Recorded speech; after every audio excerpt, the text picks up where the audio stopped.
Hey guys, I hope you are well. I am broadcasting, coming to you from beautiful, not everybody calls it beautiful, but I'm enjoying it, Houston, Texas, as you can see by the skyline behind me. Heading out to Austin, Texas to cover the trial of a key protester of Scientology, Pearl Snappy. So you'll see me in 2 days, but I wanted to do a little pre-record to at least give my thoughts about this Jasiah situation that has been being blown up in the YouTube sphere. And I felt like for me having shown up to a bunch of Jasiah's cases and having the opportunity to cover them, I could shed some light and some truth on the entire situation, and also kind of remark upon that there's been kind of a series of miscommunications, I think, more so than anything else. I don't know if anybody is necessarily ill-intentioned versus sloppy, so there's certainly a difference, in my opinion. But let's start from the beginning, just to get everything in a kind of condensed, tight explanation. Josiah is looking at two different charges. They stem from his time protesting the Church of Scientology in Los Angeles. One of them has to do with, which he's looking at more years for that, or more months for that, 4 years, is a threat uttered against Patrick Perry. That's one of them. You might recall Patrick Perry. He is the man with the cane and with the dog. He has been involved in not one, but two separate Scientology cases, or cases of people opposed to Scientology. He had his potential issue with Aaron Smith Levin that he could have looked at assault with. And then, of course, he brought out his own restraining order. And there was a big case about that as well. So it's hard to keep track of all these different players, but Patrick Perry is a familiar figure. Now, for people saying Josiah was uniquely violent, prone to be a hothead, it's important to note that he was being goaded pretty significantly. So we have the threat. He said to Patrick Perry, "I will end you." And the original bout of fisticuffs, which is the other charge, Josiah was calling somebody a soulless ginger, which I'll forgive him for. We can be soulless. And this guy tried to swat the phone away from Josiah's hands. Then Josiah threw the fisticuffs. So it wasn't like this person was an innocent victim and Josiah just decided to swat him GTA style. You know, as fun as that is to do in the video games, Josiah did not do that in real life. He did not walk behind somebody and just punch them. So if you're looking at what the successful outcome is of a trial, or why it should be reflexively dismissed, well, it's a case, and this is a legal term as well, of mutually assured destruction. You're both in a mutual understanding that you are fighting with each other. It could escalate from verbal to physical, and Josiah, but the guy started physical, right? He swatted the phone from the hand. That was the first physical act of aggression. So this is a case of mutually assured destruction. So that's what Josiah is looking at. He's looking at a potential of 4 years specifically. This is where a lot of the consternation comes. And I must give credit to Enery and check out Cultology for the photo of the original attorney. But let's clear everything up. Josiah's attorney's name is Shaheen Mansouri. It has been since at least the month of November. I have met Shaheen. Shaheen is still representing Josiah. There is no transference of any type of attorney there's no transference getting rid of Shaheen and wanting to, or even trying to, or successfully doing so. No effort to replace Shaheen. That did not happen. Shaheen Mansouri, ShaheenMoonShory,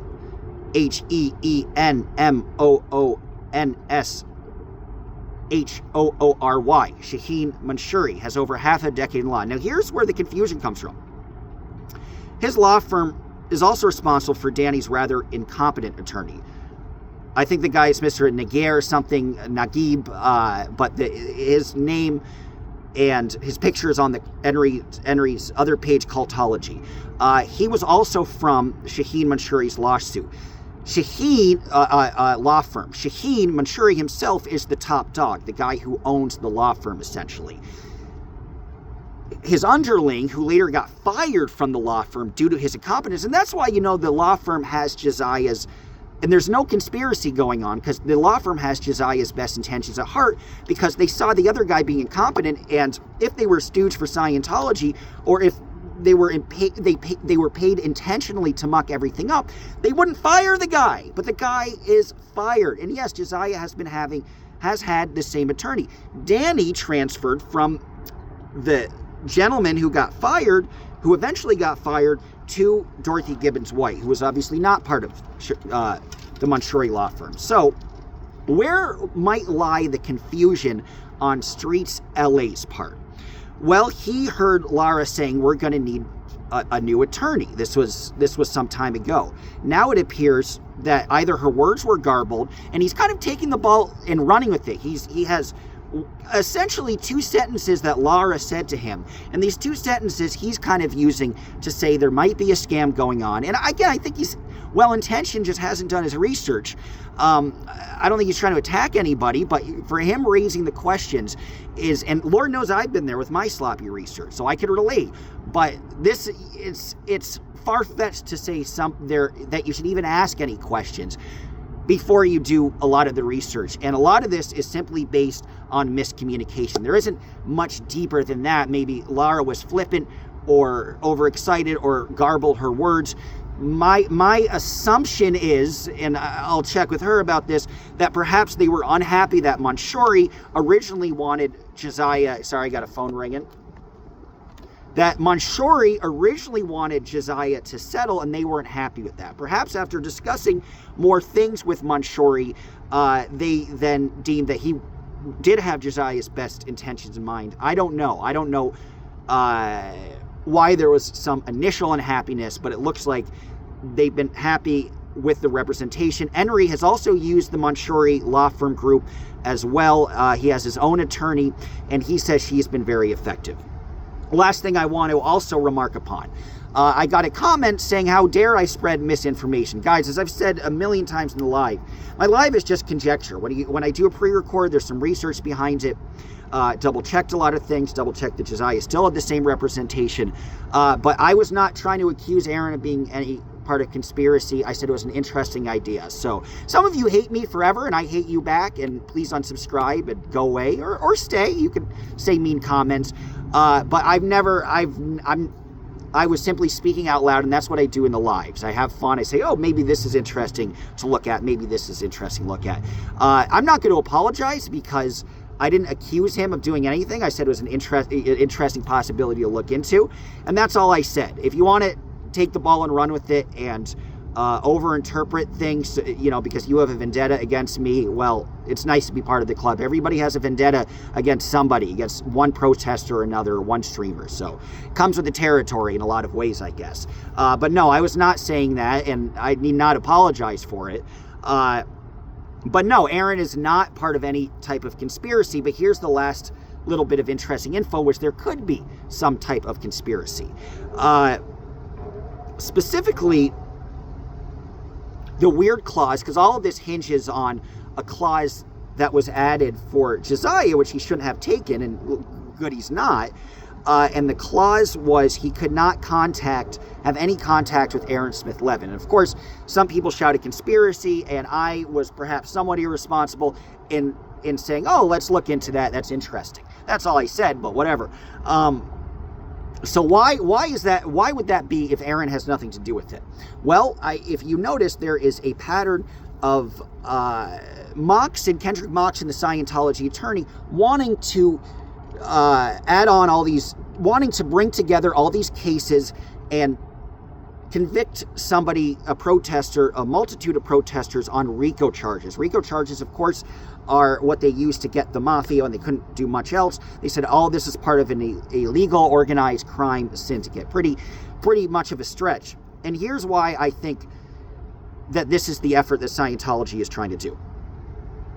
Because they're going to try to go after the big fish and the person they see as the leader of the so-called anti-Scientology movement. Whether you say Aaron is or not, or deserves to be or not, that's a different conversation. But they feel he's the leader of the movement, right? In the case of DOA versus Jay Wheeler, notice there's something also familiar. That was a case where Jay Wheeler said he was harassed consistently by DOA, and Jay Wheeler was this young security guard for Scientology. And Mr. Wheeler said the straw that broke the camel's back is he was trying to protect DOA from a guy who was about to clip DOA, and DOA kind of went off after them and continued to harass him. Now he was trying to protect DOA from this guy driving the car and who clipped DOA. A lot of this is based on DOA reacting after he got clipped. This car was pulling out of the garage and DOA got clipped by the car. The man who clipped the car said that it was the Aftermath television show that drove him to this point of insanity to try to clip one of these protesters. Meaning, it was never the Scientologist that did anything wrong. It was just someone who was inspired to craziness by the Aftermath television show. That was a television show, of course, run by Mike Rinder, featuring Mike Rinder and Leah Remini. And he said that, you know, due to subliminal messages and due to the ire that this television show responds, he wanted to go and hurt and commit a crime and clip one of the protesters. Because, I think he said that, because he might have been set up, he might have been a stooge for Scientology, and it's the first step. If they weren't successful, but if they were successful, it would have been the first step to slowly build up a RICO case, right? Okay, there's one television show that caused one guy to commit a criminal act. Okay, now this protester streams are so violent and vitriolic and bellicose that they inspired another person to commit a criminal act. And you get these people like Patrick Perry to kind of stage these criminal acts, pretends they have nothing to do with Scientology, or stage being a victim of a criminal incident. One or the other. But somebody's a stooge and kind of does their bidding. So I think there's an attempt to build up all these RICO charges. And that's where Aaron Smith Levin comes in. He doesn't have, you know, it would not be his choice to be on this. There's no blame on his part. Lastly, due to Henry's efforts, Heidi Feldstein Soto, the city attorney is now officially under investigation. Whether the investigation leads anywhere or not, she will always have the blemish of an investigation on her record. This is because she has gone out of her way to act very bizarre towards potential Scientology protesters. Even the Henry situation, there was no violence, there was nothing, nobody got hurt, nothing was stolen, and yet cops went out of their way on a random day to arrest the dude, which is random. You know, usually that would not be, they give you a court date, they give you a summons, that would be that. Now, even more peculiar, because we were talking about the influence that the guy who clipped DOA had onto the Aftermath. For Josiah, one of the clauses of the plea was to not have any contact with Aaron Smith Levin. Also, some other crazy things. He'd have to be drug tested weekly. He couldn't stream anymore. He'd have to do weekly anger management classes. He'd also have to take certain medication, which is bizarre, to affect his mental health. He'd have to have mental health training, and he'd be on probation. And one slip up, the guy is in jail for 4 years. These are not the usual expectations of somebody on probation for an issue like this. Again, Josiah did not go and punch somebody from the back Grand Theft Auto style. That's not what happens. It's just not. So you're going to get more of a lighter probation if there's some understanding that it was a mutually destructive case. In this situation, it was very much mutually destructive. I feel like Josiah could win this trial. Let's hope it gets dismissed. Finally, no, Josiah's trial is not getting dismissed. What I believe, and Josiah changed the language, is through the actions in his fingers, he was manifesting something. So he was manifesting through his symbols that his case was dismissed. Then he realized the headache and then changed it to, I am manifesting this. So no, his case is not dismissed. I don't think Josiah was lying or leading anybody on. I believe he felt like he was manifesting it. I don't really manifest, but to each their own. The Secret, right? Maybe he's been reading a lot of The Secret. That's okay. I think it's a silly book, but to each our own. If you believe it, it will happen. So they stupidly think. But I think in Josiah's situation, he has a good chance of hopefully this case being dismissed, but if not, winning at trial. If it is trial, I will be there. So I hope I clear everything up. I'm sure none of your business, who's my ultimate troll, will say some horrific comment and I'll laugh, and she's more than welcome. So I wait for your hatred, none of your business, and I wait for the hatred of others, and hopefully some positive comments as well. But I will see you in 2 days for Pearl Snappy, and then down the road in February for all the other trials. Au revoir.